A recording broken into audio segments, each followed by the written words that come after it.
Good morning, y'all. It's Tuesday. I just got home. I dropped the kids off at daycare.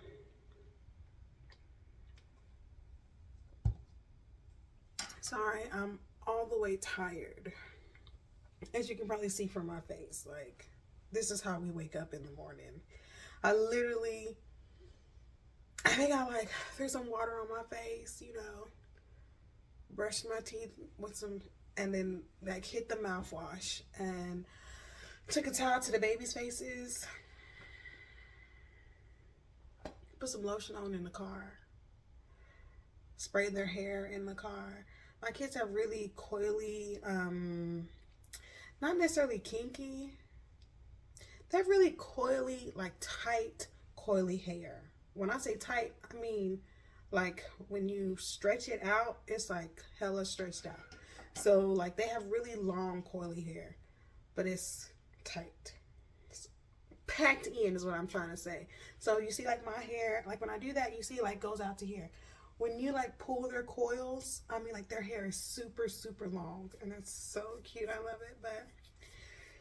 But my 4-year-old has like a sensory, I don't know like the correct word because I don't really like to say like a sensory processing disorder. I don't like the word disorder, but that's just me because I'm sensitive around it. But that's like my thing. It's not no one else's thing. So he does have a sensory processing disorder, and it's really around like his head. So like his ears, his hair. He doesn't like water coming from up above. He really has like an issue with texture. When we were in feeding therapy, that was like one of the things that we were trying to work on. But yeah, like detangling his hair is not a thing. Cutting his hair, it's gotten a lot better. Like we've cut his hair twice, and he's 4 years old. So what we usually do is kind of like get him to count like 15 or 20 while we like condition it or like wash it, or like it's not really like a detangling thing outside of the bathtub if he lets us detangle it. Yeah, so it's kind of one of those. But his hair, oh my god, y'all, it's like, well, obviously everything about my son is my favorite, but his hair is like gorgeous. And my daughter has the same hair, only hers is twice as long. But this is like really funny. It's like a joke between me and my husband, but I'm gonna share it with y'all. So like how Bart and Lisa Simpson have like and like Bart is like this. Well, Tristan's hair is like that. So like Tristan, like we call her like Lisa, but her hair is like Bart's. And I mean like it grows straight up. And like even the back, because of how she sleeps, like it goes like this. And it's like super funny because she looks like Bart Simpson in the head, Lisa Simpson in the face. And it doesn't make any sense, but for us it's like really cute. So I'm always trying to like moisturize her hair, and I have to put her in her high chair in order to like style her hair. And the whole time she's screaming, "No, mommy, stop, mommy, leave me alone, mommy, back up, mommy." It's not like her thing. Even in the shower, like not the shower. Well, she can take a shower. She doesn't have the same issue that DJ has. But because she like grew up seeing all the issues that he has, so she's two. So anything that he does, she does. So he wears headphones all the time, and that just kind of helps him, stay calm and all the things that he needs. He's doing a lot better with. He doesn't need them all the time, but because he has headphones, she wants headphones. When he acts a bumfool, she acts a bumfool. If he attempts to cry, she attempts to cry. If he, so before we did like the intensive behavioral therapy and like all the things, he had a lot of self-harm tendencies, but we worked on those. Well, this little girl saw all of that, and so she get mad. Now, she doesn't throw herself down like he would or like run into things like he would, but she saw him do all those things. So when she get mad, she will like, I can't describe it. I hope that I can like catch it on video one day so y'all can see it. But when she gets mad, she will sit down and like ease her way back so that her head don't hit the floor. Because when DJ was little, he would just, all of his big feelings would get to him and he would just fall, y'all. And I mean, like, there are so many times where I took him to like urgent care because he had knots on his head. But like, thank goodness we had, you know, like our diagnoses. So I didn't have to worry about nobody calling CPS like, we're going to take your baby from you because you've been here 3 times already.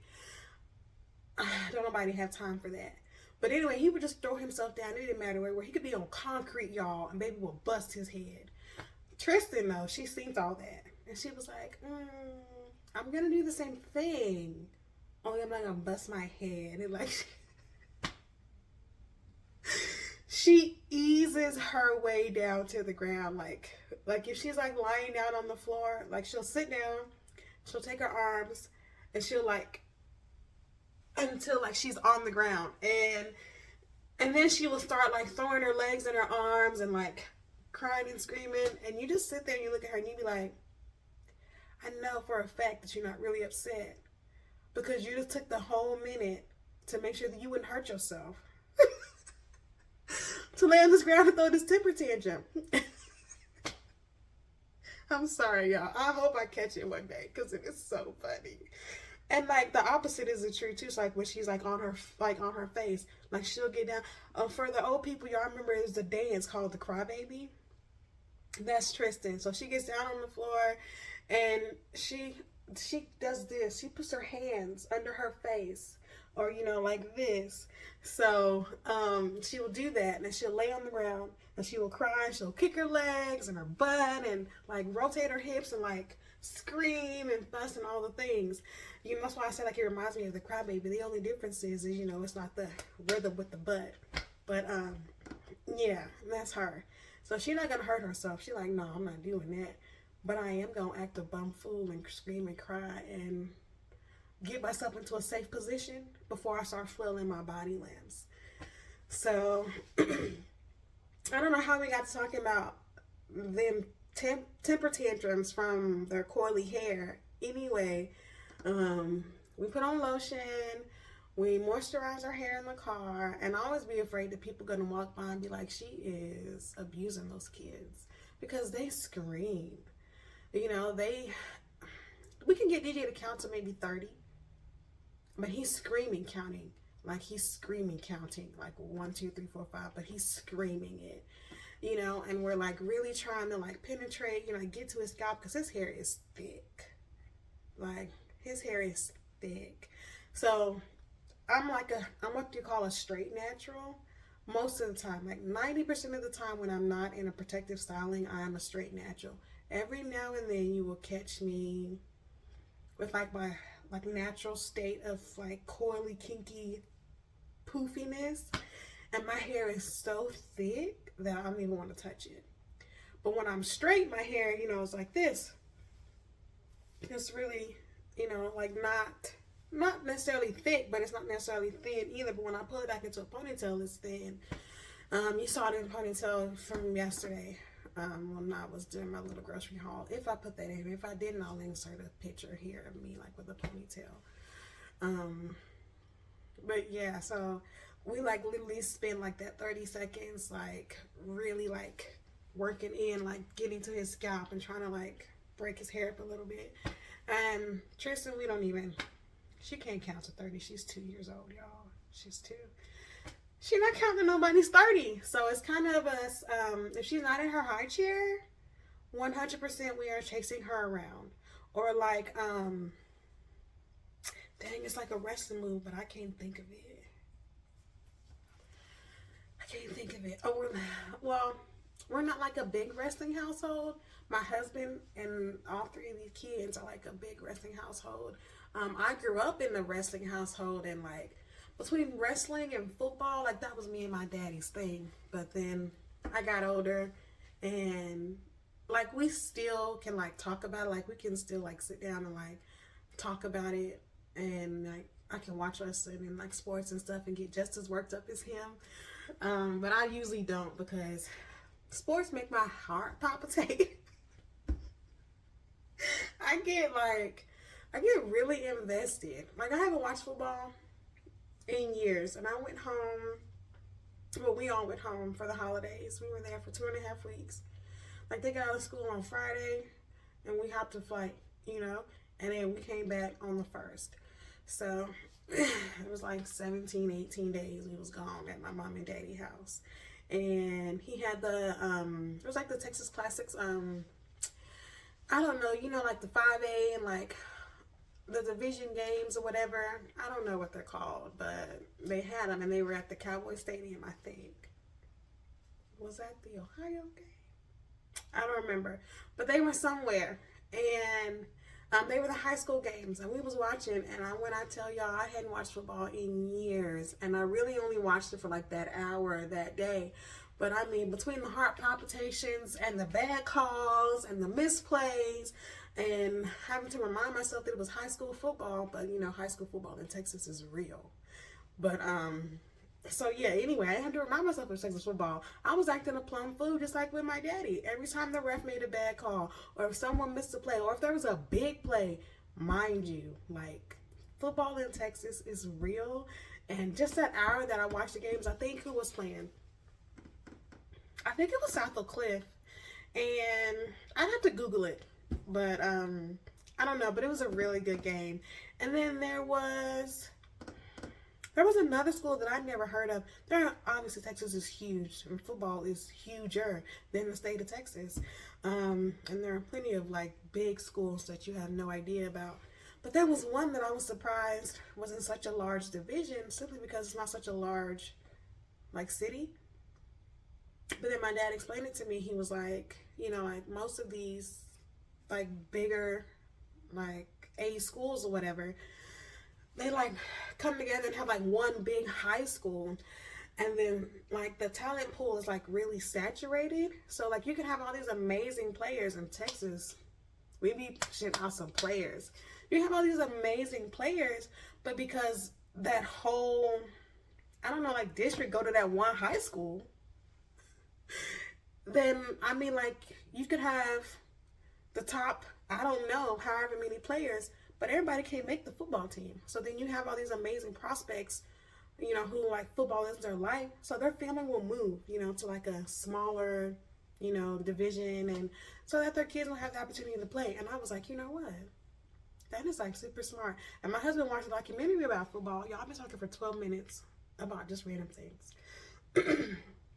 But anyway, my husband watched a documentary about football, and it like really like made sense to me, because I was like, yeah, like what if you have like three of the best, I don't know, like quarterbacks, running backs, you don't know, like fullbacks, defensive linemen, I don't know, like all of the things. What if you have like the best, but you have like first, second, and third string? But no, Felicia, like that third string is fire. The only issue is that all these kids is fire, because they have decided to make this huge school so that they can like saturate the talent. And you'd be like, yo, I'm Division I prospect, baby. I can't be nobody's third string. How am I gonna get a Division I, you know, scout to come and look at me? So then they move and like do all the things, and that really made a lot of sense to me. And I was like, and now I have like a 15-year-old son whose life is football, you know, Texas born and bred, but obviously we're military family, so we move all the time. And he wants to play football so bad. And I never let him play football. For one, I grew up watching my brother play football, and like the tackles, you'd be like, like you act like you done got hit, you know, and I'd be like, oh, please let him get up every time he get hit. And he always got up, you know, thank God my brother always got up. But we're getting old now, y'all. He went, like I said, we were home, and he took my brother to play flag football. And, you know, like, everybody was trying to race each other, you know, testosterone, all these things. My brother is 30. At the time, he was 30, I think. He might be 31 now. I think he was 30, because he just had a birthday. So he's 30 years old. And when he dropped Taylor off back at the house, he was limping. He was like, yeah, I'm not going with y'all. I hurt myself racing somebody on the field. And I was like, He was like, yeah, I'm getting old. I said, I could have been told you that. Because he's not 4. I thought he, like this whole time, until my mom explained it to me, which is crazy. I just assumed he was like 4 years younger than me. But he not. Like for 6 months out of the year, he's 4 months younger than me. But I assumed he's born in 94. Like this whole time, I was like, yeah, my brother's born in 94. That boy was born in 93. And I like went back and forth with my mom about it until I realized she gave birth to him. She would definitely know better than I would. And she kept going back and forth with me like she didn't give birth to him. And I was like, okay, you right. You got it. But anyway, so yeah, like we're all getting old. Like my sister's 33. I'm 34, I believe. Because DJ's 4. And he was born the day after my 30th birthday. So you heard that right. I was in the hospital for my birthday. But it was okay because I still got to eat my birthday dinner. So that was nice. But I'm through talking to y'all. Well, I'm not through talking to y'all because the day just started. So I'm trying to have a day in the life of whatever I am today. So the kids are at daycare. I have so much to do today, y'all. But I need to make like some breakfast biscuits, some egg muffins. Not breakfast biscuits, breakfast cookies, egg muffins, some banana and carrot. Is it banana carrot? Some banana and carrot bread. They're like all of these like feeding little. So there's a Instagram page that I follow. It's like feeding littles or vegan eats or vegan littles. We're not vegan, but they have like a lot of good recipes to like incorporate vegetables into children's food. So not necessarily, I think it's like Feeding Littles is the Instagram. I don't know. I'll put it up here. But anyway, she doesn't like hide the vegetables. She makes them taste good. So she like incorporates them in other foods.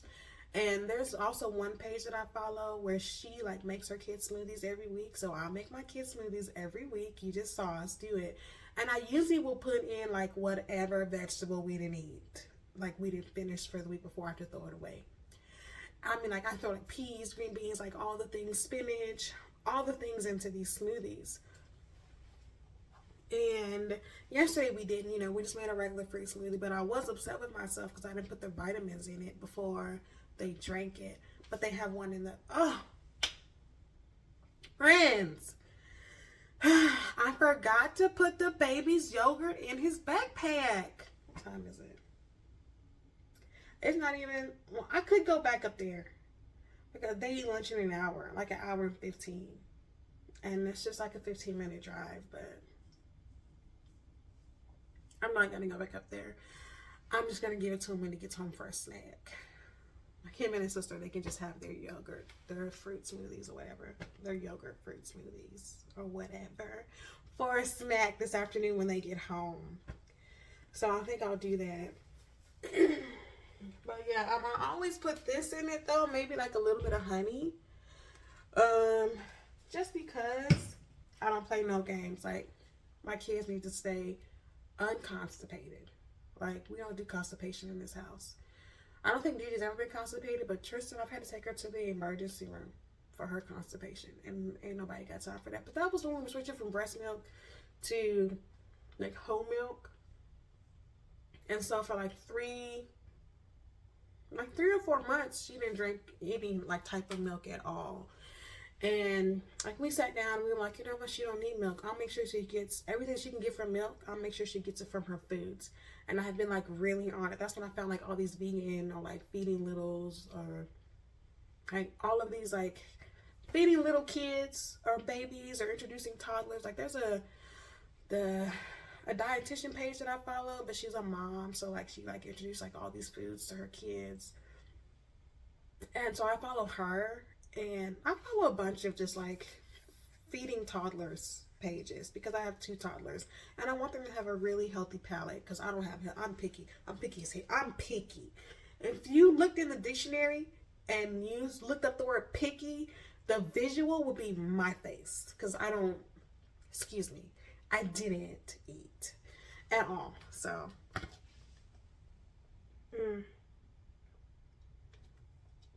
yeah, I never ate.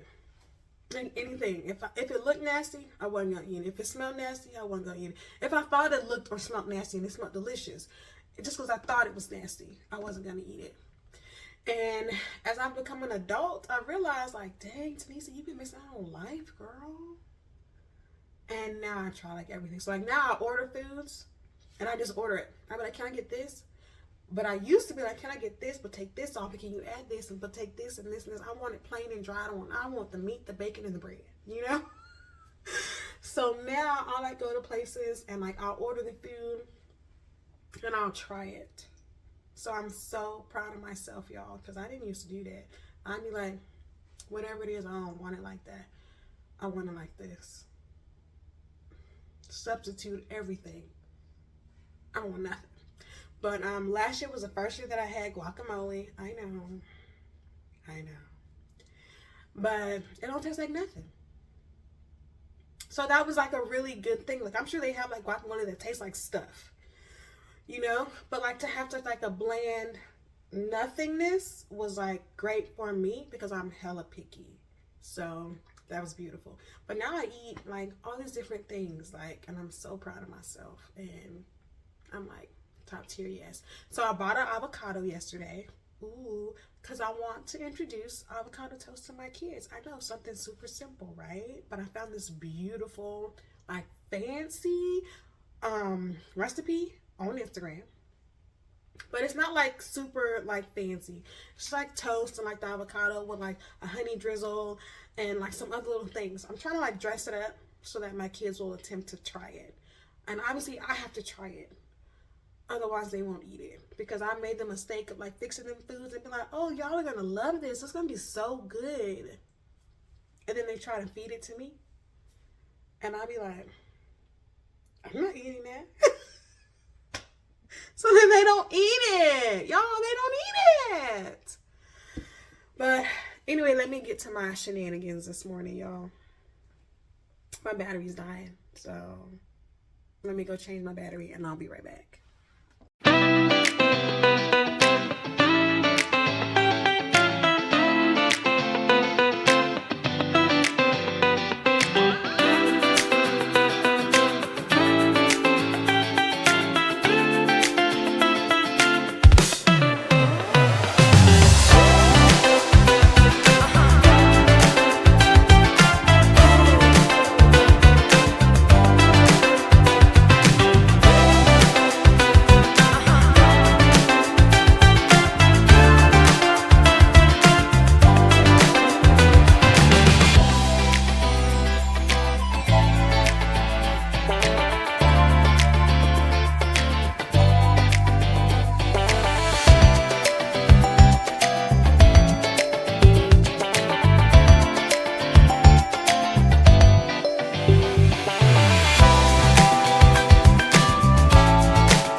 Wash your hands. You need soap on both hands? Oh, give it here. Give it here. Give it here. Give it here. Okay. Wash your hands. Yeah, Big Mama. Wash your hands.